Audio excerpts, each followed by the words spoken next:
केसरी news मराठीमध्ये आपल्या सर्वांचे स्वागत आहे। बघूया नांदेड जिल्ह्यातील अर्धापूर येथील विद्यार्थ्यांसाठी बांधलेल्या केसरी न्यूज प्रयत्नांवर मराठीमध्ये आपल्या पुढील बातमी सर्वांचे स्वागत सविस्तर। आहे। बघूया नांदेड जिल्ह्यातील अर्धापूर शहरात वन विभागाच्या प्रांगणातील विद्यार्थ्यांसाठी उभारलेल्या पर्यटन सुविधांची दयनीय अवस्था। मोडलेल्या बेंचेस, तुटलेल्या बोर्ड्स आणि घाणीने भरलेल्या परिसराकडे वनपाल, वनरक्षक आणि वनमजूर यांचे पूर्ण दुर्लक्ष। विद्यार्थी आणि पालक शांतता मिळवण्यासाठी येतात, पण पाहताच मन विषण्ण होऊन लवकर निघून जातात। ही आहे अर्धापुरातील वन विभागाची खरी कहाणी। नमस्कार, आज आपण नांदेड जिल्ह्याच्या अर्धापूर तालुक्यातील एका गंभीर आणि लाजिरवाण्या विषयावर बोलणार आहोत। हिंगोली नांदेड मुख्य रोडवर वन विभागाच्या प्रांगणात विद्यार्थ्यांसाठी खास उभारलेल्या पर्यटन साहित्याची अवस्था इतकी दयनीय झाली आहे की पाहणाऱ्याचे मन दुखावते। जिथे विद्यार्थी आणि पालक शांतता, हिरव्या निळ्या वातावरणात काही क्षण घालवण्यासाठी येतात, तिथे आज घाण, मोडके साहित्य आणि प्रशासकीय नाकर्तेपणाचे साम्राज्य पसरले आहे।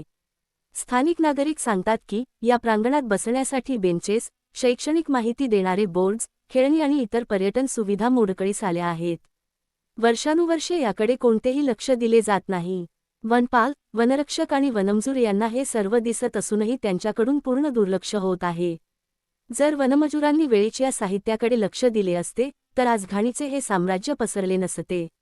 एक स्थानिक नागरिक म्हणतो, आमचे विद्यार्थी सहलीसाठी येतात, पालक मुले घेऊन येतात, शांतता मिळेल, थोडी हिरवाई दिसेल म्हणून येतात, पण इथे आल्यावर मोडलेल्या बेंचेस, तुटलेल्या बोर्ड्स आणि सगळीकडे पसरलेली घाण पाहून त्यांचा उत्साह एकदम ओसरतो। जास्त वेळ थांबायचे सोडून लवकरच मुलांना घेऊन निघून जातात। एवढी मोठी संधी वाया घालवली जाते आहे।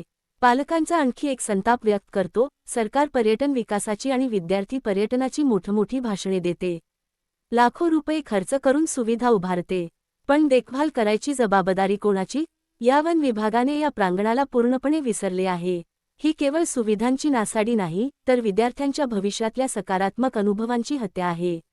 अर्धापूर हे छोटे शहर असले तरी हिंगोली, नांदेड रोडवर असल्याने येथे नेहमीच वाहतूक आणि पर्यटकांची वर्दळ असते। विद्यार्थी गट, शाळा कॉलेजचे विद्यार्थी, कुटुंबे आणि इतर नागरिक नियमित येथे येतात, पण सध्याची अवस्था पाहता या ठिकाणी येण्याऐवजी लोक दुसरीकडे वळत आहेत। याचा थेट परिणाम स्थानिक पर्यटनावर आणि अर्थव्यवस्थेवर होत आहे। ही केवळ एक छोटी समस्या नाही, ही संपूर्ण प्रशासन व्यवस्थेची नाकर्तेपणाची उदाहरणे आहेत। करदात्यांच्या पैशातून उभारलेल्या या सुविधांचा असा बोजवारा उडवला जात असेल तर सरकार आणि वन विभागाने काय काम करायचे? वन विभागाने तात्काळ या प्रांगणाची स्वच्छता, मोडलेल्या साहित्याची दुरुस्ती आणि नियमित देखभाल सुरू करावी। अन्यथा स्थानिक नागरिक आता मोठ्या आंदोलनासाठी तयार होत आहेत। आम्ही या विषयावर वन विभागाच्या अधिकाऱ्यांची प्रतिक्रिया घेण्याचा प्रयत्न केला, पण अद्याप कोणताही प्रतिसाद मिळालेला नाही। ही बाब किती गंभीर आहे हे वरिष्ठ अधिकारी आणि सरकारने लक्षात घ्यावे। अर्धापुरातील ही घटना फक्त एका विभागाची समस्या नाही, तर संपूर्ण नांदेड जिल्ह्यातील पर्यटन सुविधांवर प्रश्नचिन्ह उभे करणारी आहे। विद्यार्थ्यांसाठी, पालकांसाठी आणि नागरिकांसाठी शांततेचे ठिकाण असायला हवे ते आज घाण आणि दुर्लक्षाचे प्रतीक बनले आहे। आता वेळ आली आहे की सरकार आणि वन विभाग जागे होईल आणि या प्रांगणाला पुन्हा विद्यार्थ्यांचे आवडते ठिकाण बनवेल। आपल्या प्रतिक्रिया कमेंट्समध्ये नक्की सांगा।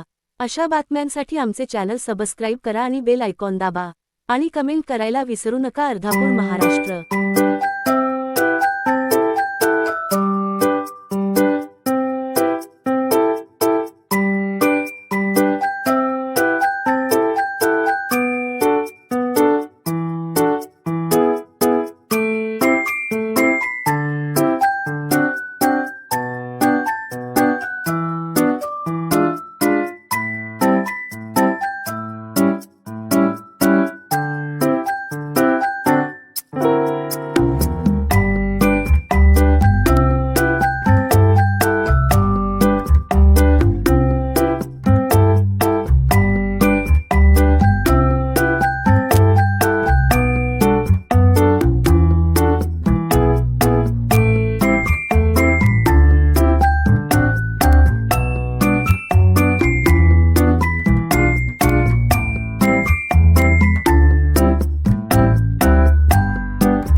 शेख जलाल.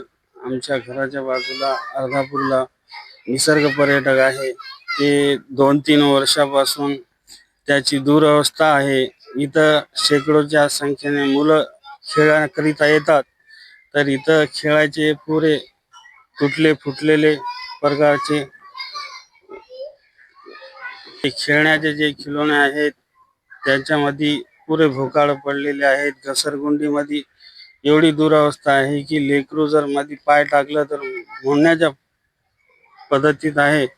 तरी याला देखरेख नसल्यामुळे इथं दुरावस्था झालेली आहे. संपूर्ण गावातील शेकडोच्या संख्येने मुलं छोटे छोटे खेळण्याकरिता येतात, तर इथं पुरं तुटलेलं आणि फुटलेलं अशा अवस्थेत सापडते. महाराष्ट्र शासन करोडोच्या संख्येने इथं खर्च करून पुरी दुरावस्था आहे.